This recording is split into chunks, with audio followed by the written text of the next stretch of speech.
जीव विज्ञान बायोलॉजी यह विज्ञान की वह शाखा है जिसके अंतर्गत जीवधारियों का अध्ययन किया जाता है। बायोलॉजी बायो का अर्थ है जीवन, लाइफ और लॉजी का अर्थ है अध्ययन, स्टडी अर्थात जीवन का अध्ययन ही बायोलॉजी कहलाता है। जीव विज्ञान शब्द का प्रयोग सर्वप्रथम लैमार्क, फ्रांस एवं ट्रेविरेनस, जर्मनी नामक वैज्ञानिकों ने 1801 ईस्वी में दिया था। जीव विज्ञान की कुछ शाखाएं। एपीकल्चर में मधुमक्खी पालन का अध्ययन किया जाता है। सेरीकल्चर में रेशम कीट पालन का अध्ययन किया जाता है। पिसीकल्चर में मत्स्य पालन का अध्ययन किया जाता है। माइक्रोलॉजी कौकों का अध्ययन किया जाता है। फाइकोलॉजी शैवालों का अध्ययन किया जाता है। एंथ्रोलॉजी पुष्पों का अध्ययन किया जाता है। पोमोलॉजी फलों का अध्ययन किया जाता है। ऑर्निथोलॉजी पक्षियों का अध्ययन किया जाता है। इक्थियोलॉजी मछलियों का अध्ययन किया जाता है। एंटोमोलॉजी कीटों का अध्ययन किया जाता है। डेंड्रोलॉजी वृक्षों एवं झाड़ियों का अध्ययन किया जाता है। ओफियोलॉजी सर्पों का अध्ययन किया जाता है। सारोलॉजी छिपकलियों का अध्ययन किया जाता है। सिल्वर कल्चर में काष्ठीय पेड़ों का अध्ययन किया जाता है। हार्टिकल्चर में उद्यान विज्ञान, फ्लोरिकल्चर में फूलों की खेती। जीव विज्ञान का एक क्रमबद्ध ज्ञान के रूप में विकास प्रसिद्ध ग्रीक दार्शनिक अरिस्टोटल 384 से 322 बीसी के काल में हुआ था। उन्होंने ही सर्वप्रथम पौधों एवं जंतुओं के जीवन के विभिन्न पक्षों के विषय में अपने विचार प्रकट किए। इसीलिए अरस्तु को जीव विज्ञान का जनक, फादर ऑफ बायोलॉजी कहते हैं। जिन्हें जंतु विज्ञान के जनक, फादर ऑफ जूलॉजी भी कहते हैं।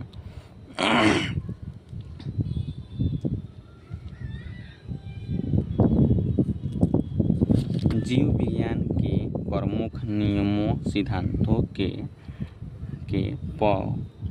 प्रवर्तक।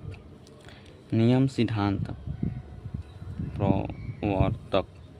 आनुवंशिक के सिद्धांत मेंडल के द्वारा दिया गया था। जीव सिद्धांत D.H. मार्गन के द्वारा दिया गया था।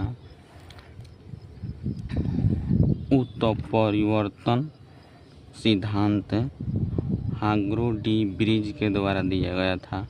कोशिका सिद्धांत सलाइडेन एवं स्वान के द्वारा दिया गया था।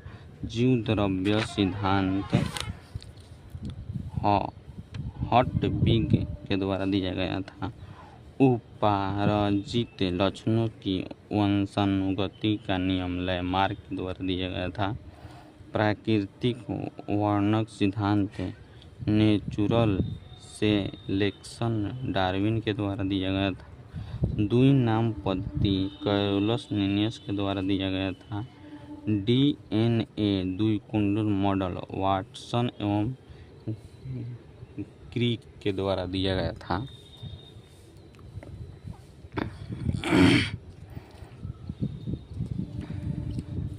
जीवधारियों का वर्गीकरण। अरस्तु द्वारा समस्त जीवों को दो समूहों में विभाजित किया गया, जंतु समूह एवं वनस्पति समूह। लिनियस ने भी अपने पुस्तक में संपूर्ण जीवधारियों को दो जगतों पादप जगत प्लांट किंगडम व जंतु जगत एनिमल किंगडम में विभाजित किया।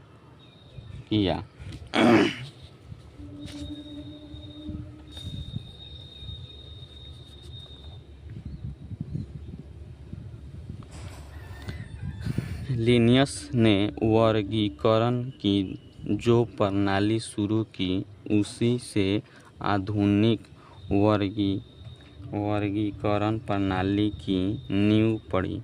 इसीलिए उन्हें आधुनिक वर्गीकरण का पिता, फादर ऑफ मॉडर्न टेक्सोनॉमी कहते हैं।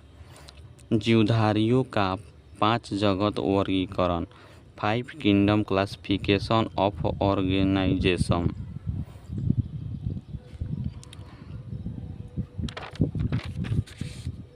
परंपरागत द्विजगत वर्गीकरण का स्थान अंततः ह्विटकर द्वारा सन 1969 ईस्वी में प्रस्तावित 5 जगत प्रणाली ने ले लिया। इसके अनुसार समस्त जीवों को निम्नलिखित 5 जगत में वर्गीकृत किया गया। मोनेरा, प्रोटिस्टा, पादप, कवक एवं 5वां नंबर में जंतु। मोनेरा, इस जगत में सभी प्रोकैरियोटिक जीव अर्थात जीवाणु, साइनोबैक्टीरिया तथा आर्कीबैक्टीरिया सम्मिलित किए जाते हैं। जंतुमय जीवाणु भी इसी जगत के भाग हैं। प्रोटिस्टा, इस जगत में विविध प्रकार के एक कोशिकीय प्राय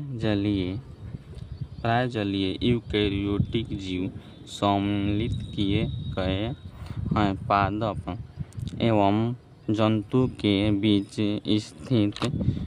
स्थित यूग्लिना इसी जगत में है। यह 2 प्रकार की जीवन पद्धति प्रदर्शित करती है। सूर्य के प्रकाश में स्वपोषित एवं प्रकाश के अभाव में इंटरपोषित। इसके अंतर्गत साधारणतया प्रोटोजोआ आते हैं। पादप, इस जगत में प्राय सभी रंगीन बहुकोशिकीय प्रकाश संश्लेषी उत्पादक जीव सम्मिलित हैं। शैवाल, मांस, पुष्पीय तथा अपुष्पीय बीजीय पौधे इसी जगत के अंग हैं। कवक, इस जगत में वे यूकेरियोटिक तथा परपोषित जीवधारी सम्मिलित किए जाते हैं, जिनमें अवशोषण द्वारा पोषण होता है।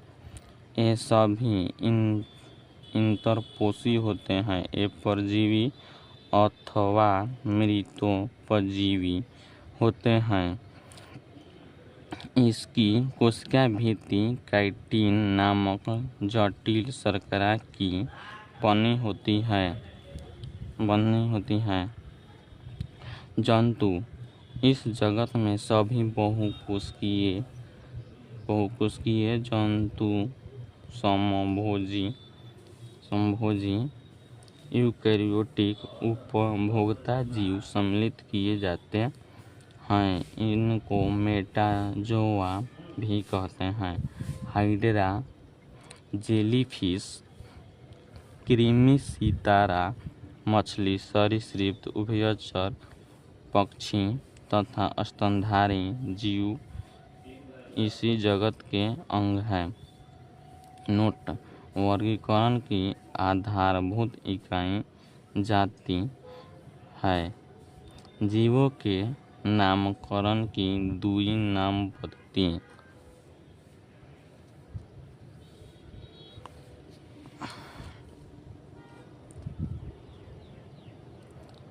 1753 ईस्वी में कैरोलस लिनियस नामक वैज्ञानिक, जिन्हें वर्गीकी का जन्मदाता, फादर ऑफ टैक्सोनॉमी भी कहा जाता है, ने जीवों की दुई नाम पद्धति को प्रचलित किया। इस पद्धति के अनुसार प्रत्येक जीवधारी का नाम लैटिन भाषा के दो शब्दों में से मिलकर बनता है। पहला शब्द वंश नाम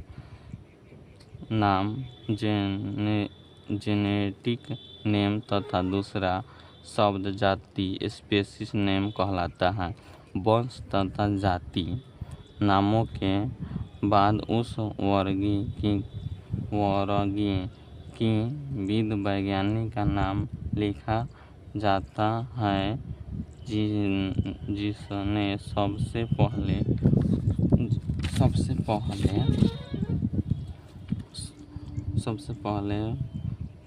वर्तमान नाम प्रदान किया। जैसे मानव का वैज्ञानिक नाम होमो सेपियन लिन है।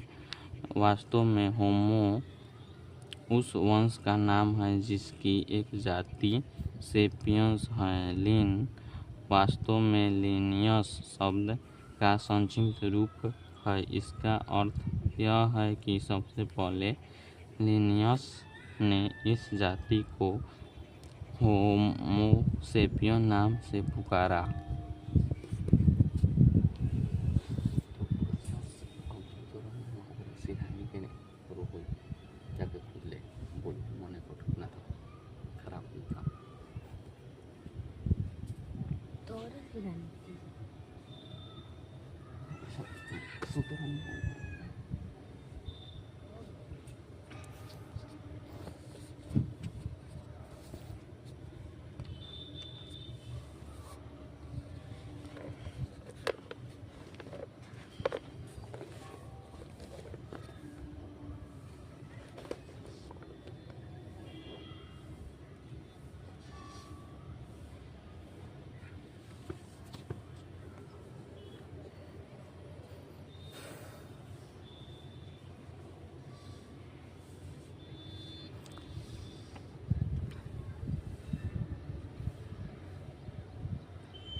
कुछ जीवधारियों के वैज्ञानिक नाम: मनुष्य होमो सेपियन, आम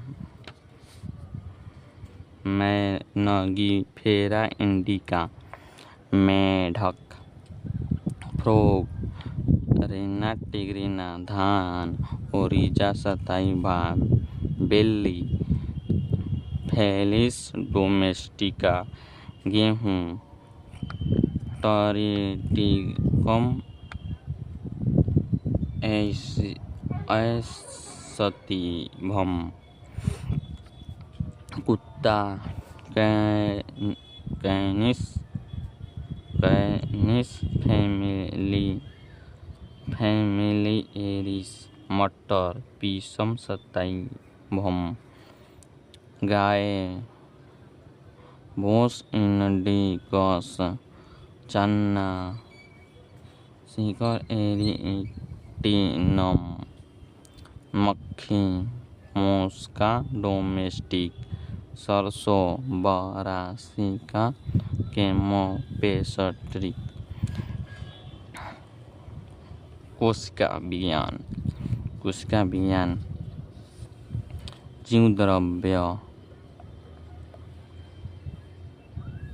जीवद्रव्य का नामकरण पुरंजिके के द्वारा सन 1839 ईस्वी में किया गया। यह एक तरल गाढ़ा रंगहीन पारभासी लसलसा वजन युक्त पदार्थ है। जीव की सारी जैविक क्रियाएं इसी के द्वारा होती हैं। इसीलिए जीवद्रव्य को जीवन का भौतिक आधार कहते हैं। जीवद्रव्य दो भागों में बंटा होता है। कोशिका द्रव्य यह कोशिका में के केंद्र एवं कोशिका झिल्ली के बीच रहता है। केंद्रक द्रव यह कोशिका के केंद्र के अंदर रहता है। जीवद्रव्य का 99% भाग निम्न 4 तत्वों से मिलकर बना होता है। Oxygen 76%, carbon 10.5%, hydrogen 10%, nitrogen 2.5%। जीवद्रव्य का लगभग 80% भाग जल होता है। जीवद्रव्य में का अकार्बनिक एवं कार्बनिक यौगिक का अनुपात 81:19 का होता है।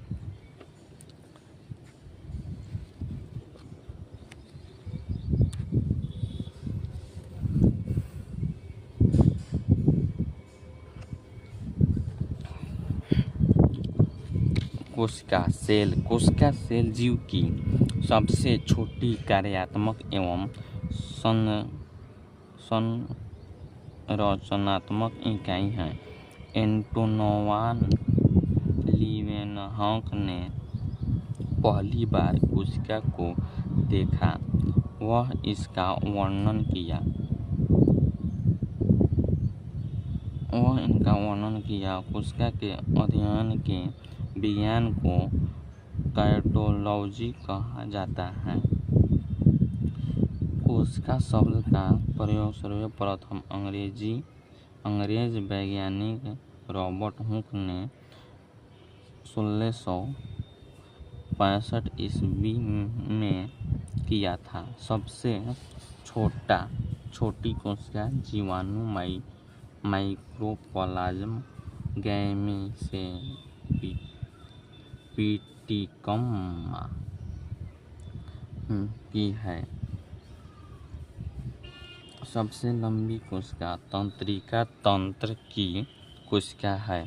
सबसे बड़ी कोशिका शुतुरमुर्ग के अंडे की कोशिका है। कोशिका का सिद्धांत का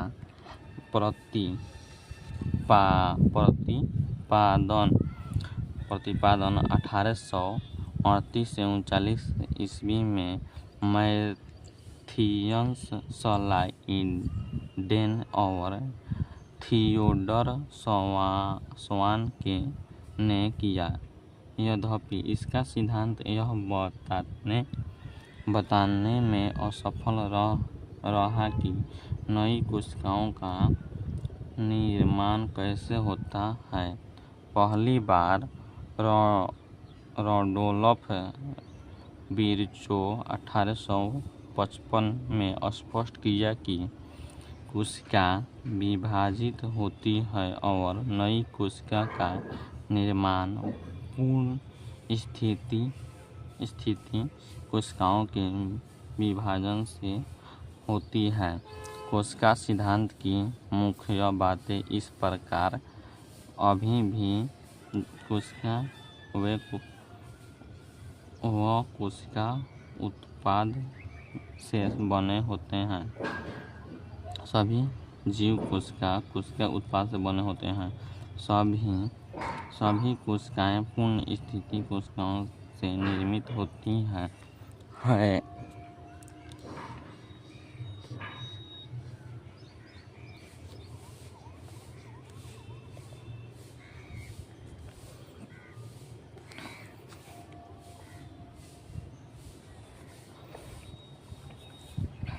कोशिका का निर्माण जिस क्रिया से होता है उसे केंद्रक मुख्य अभिकर्ता होता है। कोशिका दो प्रकार की होती है, प्रोकैरियोटिक, दूसरा में यूकैरियोटिक। प्रोकैरियोटिक कोशिका, इस कोशिकाओं में हिस्टोन प्रोटीन नहीं होता है, जिसके कारण क्रोमैटिन नहीं बन पाता। केवल डीएनए का सूत्र ही गुणसूत्र के रूप में पड़ा रहता है, अन्य कोई आवरण इसे घेरे नहीं रहता है। अतः केंद्रक नाम की कोई विकसित कोशिकांग इसमें नहीं होता है। जीवाणुओं एवं नीलहरित शैवालों में ऐसी ही कोशिकाएं मिलती है। यूकैरियोटिक कोशिका, इन कोशिकाओं में दोहरी झिल्ली के आवरण केंद्रक आवरण में घिरा सुस्पष्ट केंद्रक पाया जाता है, जिसमें डीएनए व हिस्टोन प्रोटीन संयुक्त होने से बनी क्रोमैटिन तथा इसके अलावा केंद्रक होते हैं। प्रोकैरियोटिक एवं यूकैरियोटिक कोशिका में मुख्य अंतर, विशेषता, अंगक, प्रोकैरियोटिक यूकैरियोटिक। कोशिका भित्ति प्रोटीन तथा कार्बोहाइड्रेट की बनी होती है, सेलुलोज की बनी होती है। माइटोकॉन्ड्रिया अनुपस्थित होता है। एंडोप्लाज्मिक अनुपस्थित होते हैं। राइबोसोम 70 इस प्रकार के होते हैं, 80 इस प्रकार के होते हैं। गालजिकाएं अनुपस्थित होती हैं। केंद्रक झिल्ली अनुपस्थित होती है। लाइसोसोम अनुपस्थित होते हैं। डीएनए एकल सूत्र के रूप में, पूर्ण विकसित एवं दोहरी सूत्र के रूप में। कशाभिय केंद्रक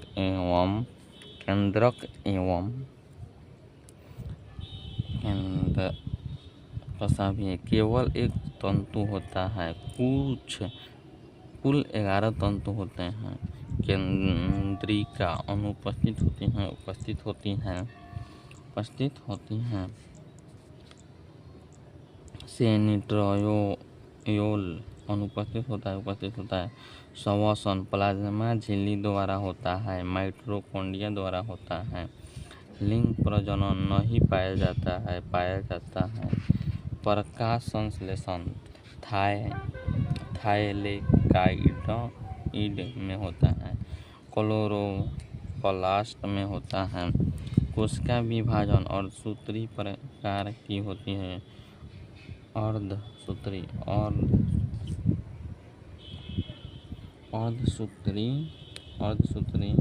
एवं या समसूत्री प्रकार की होती हैं।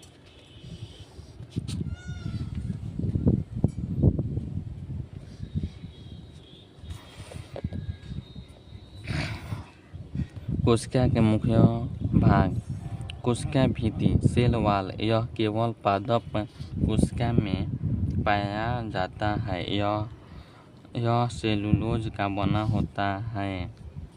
यह कोशिका कोशिका को निश्चित आकृति एवं आकार प्रदान रखने में सहायक होता है। जीवाणु का कोशिका भित्ति पेप्टिडोग्लाइकेन का बना होता है। कोशिका झिल्ली कोशिका के सभी अवयव एवं पतली झिल्ली के द्वारा घिरे रहते हैं। इस झिल्ली को कोशिका झिल्ली कहते हैं। यह अर्ध परागमय झिल्ली होती है। इसका मुख्य कार्य कोशिका के अंदर जाने वाली एवं अंदर से बाहर आने वाली पदार्थों का निर्धारण करना है। कोशिका झिल्ली लिपिड की बनी होती है। यह लिपिड घटक फास्फोलिग्लिसराइड के बने होते हैं। बाद में जो रासायनिक अनुसंधानों से यह स्पष्ट हो गया कि कोशिका झिल्ली में प्रोटीन व कार्बोहाइड्रेट पाया जाता है। नोट में कोशिका झिल्ली का न्यूनतम नमूना 1972 में सिंगर व निकोलस द्वारा प्रतिपादित किया गया, जिसे तरल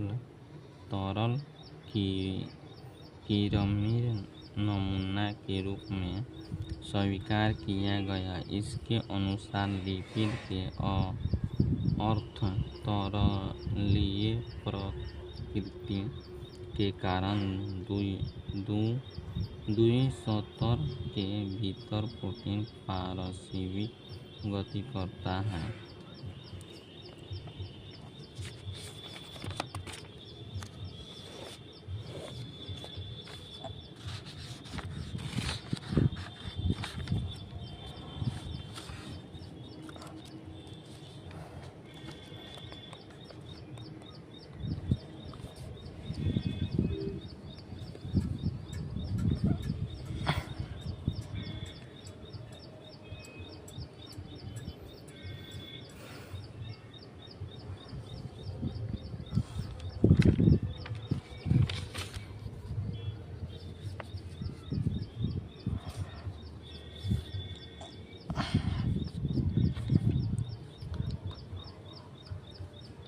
तारकाएं, इसकी खोज बोबरी ने की थी। यह केवल जंतु कोशिकाओं में पाया जाता है। तारकाएं के अंदर एक या दो कण जैसी रचना होती है, जिसे सेंट्रियोल कहते हैं। समसूत्री विभाजन में यह ध्रुव का निर्माण करता है। अंतर्द्रव्य जालिका यूकैरियोटिक कोशिकाओं के कोशिका द्रव में चपटे आपस में जुड़े थैलीयुक्त छोटी नलिकावत जालिका तंत्र बिखरा रहता है, जिसे अंतर्द्रव्यी जालिका कहते हैं। प्राय राइबोसोम अंतर्द्रव्यी जालिका के बाहरी सतह पर चिपके रहते हैं, जिस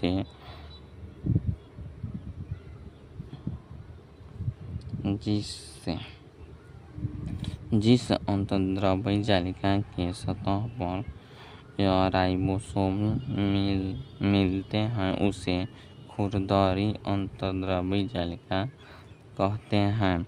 राइबोसोम की अनुपस्थिति पर अंतर्द्रव्यी जालिका चिकनी लगती है, अतः इसे चिकनी अंतर्द्रव्यी जालिका कहते हैं। जो कोशिकाएं प्रोटीन संश्लेषण एवं स्रवण में सक्रिय भाग लेती हैं, उनमें खुरदरी अंतर्द्रव्यी जालिका बहुतायत में मिलती है।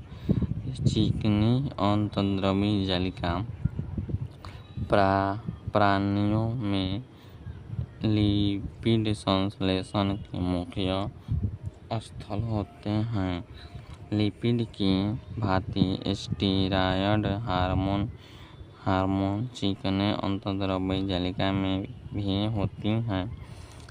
ER का मुख्य कार्य उन सभी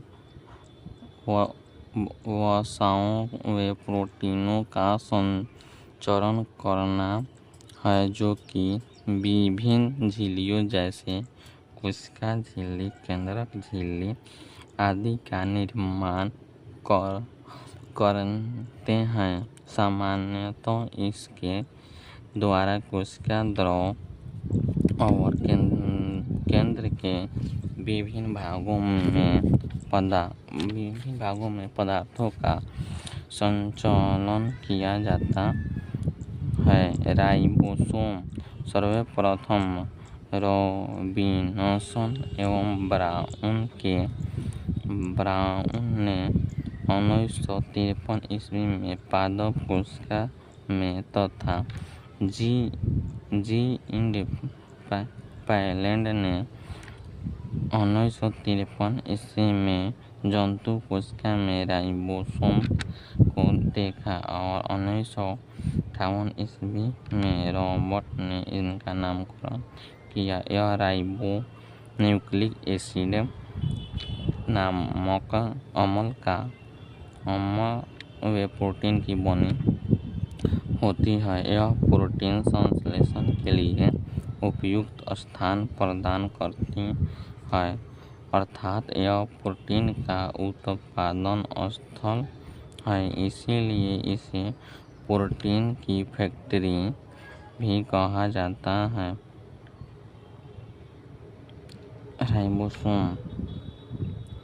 राइबोसोम के केवल कोशिका द्रव्यों में ही नहीं बल्कि हरित लवक, सूत्रकणिका एवं खुरदुरी अंतर्द्रव्य जालिका में भी मिलते हैं। यूकैरियोटिक राइबोसोम 80S व प्रोकैरियोटिक राइबोसोम 70S प्रकार के होते हैं। यहाँ पर S संवेदनवश इकाई अवसादन गुणांक को प्रदर्शित करता है। यह अपरोक्ष रूप से आकार व घनत्व को व्यक्त करता है। स्तनी के लाल रुधिर कण में राइबोसोम एवं अंतःप्रद्रव्य जालिका ही पाया जाता है। लाल रुधिर कण द्वारा प्रोटीन भी संश्लेषण नहीं होता। माइटोकॉन्ड्रिया इसकी खोज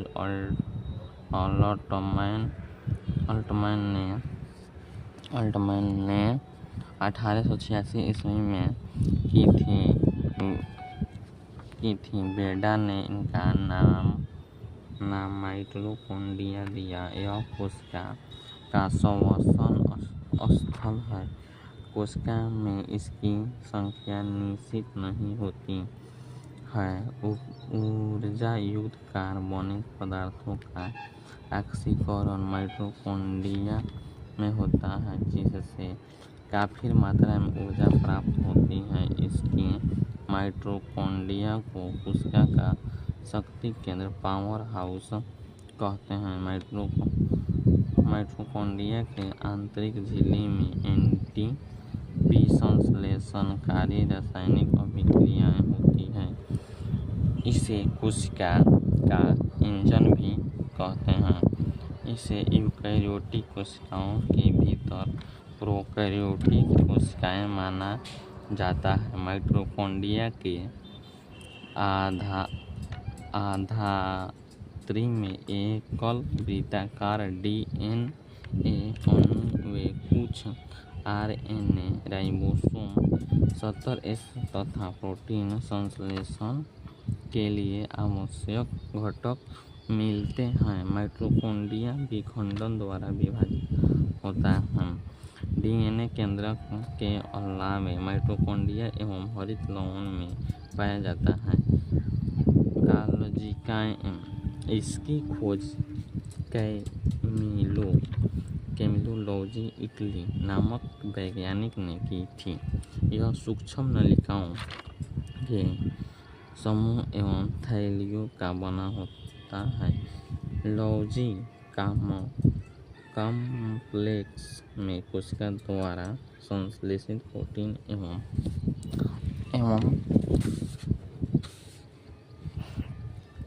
अन्य पदार्थ की पुटिकाओं के रूप में पैकिंग की जाती है। ये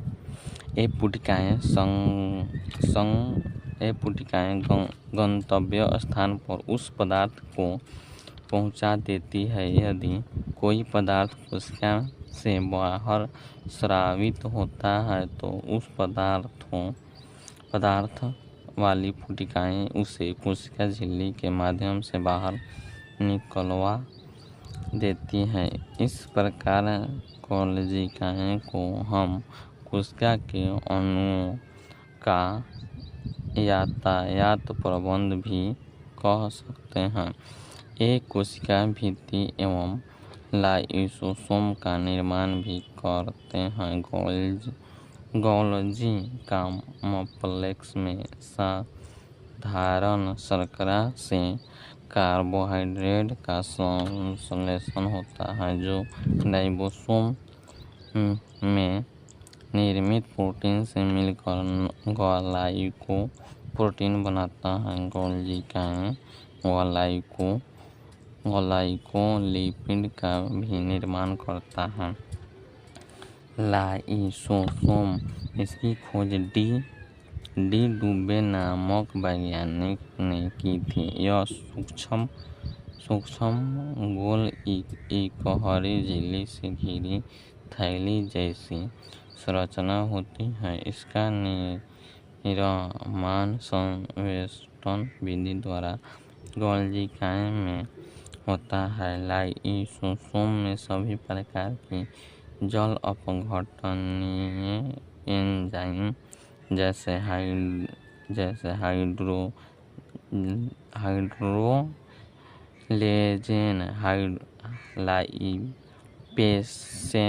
लाइपेसेज, प्रोटोएंजेन्स वे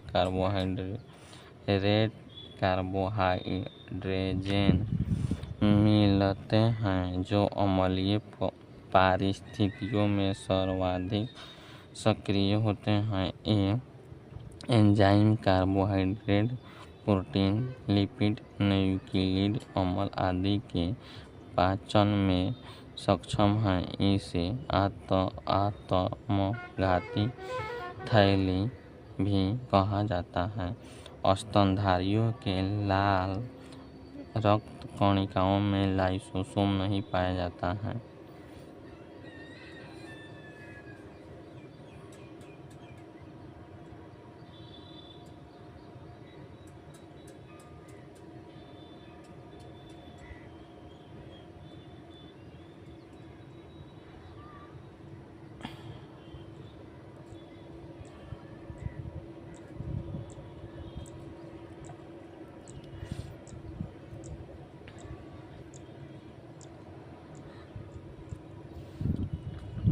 लवक यह केवल पादप कोशिका में पाए जाते हैं। यह 3 प्रकार के होते हैं: हरित लवक, वर्णी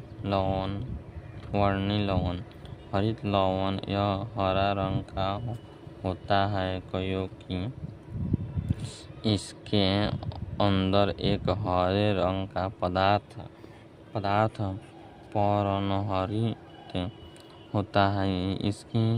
इसी की सहायता से पौधा प्रकाश संश्लेषण करता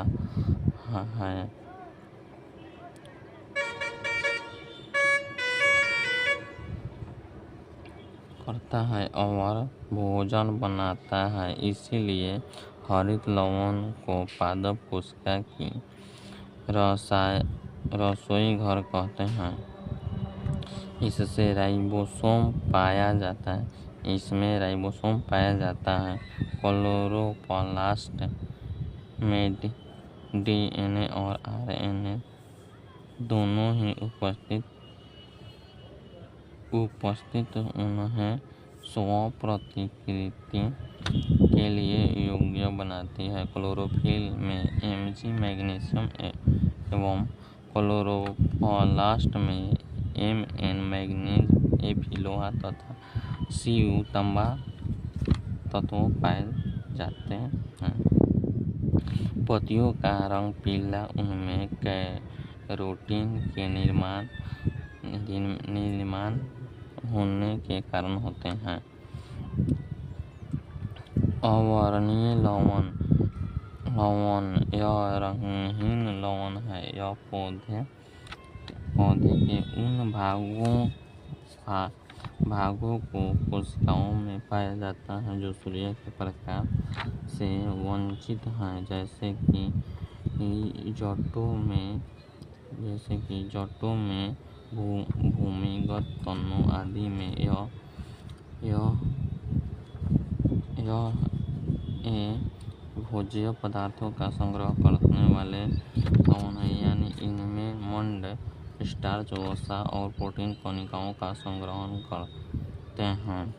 वर्णीय लवण ये रंगीन लवण होते हैं जो प्रायः लाल, पीले, नारंगी रंग के होते हैं। ये पौधे के रंगीन भाग जैसे पुष्प, फल, भित्ति, बीज आदि में पाए जाते हैं। वर्णीय लवण के अन्य उदाहरण टमाटर में लाइकोपेन, गाजर में कैरोटीन, चुकंदर में विटामिन, वनस्पति पराबैंगनी किरणों के दुष्प्रभाव से बचाने वाली वर्णक है फाइकोसाइनिन।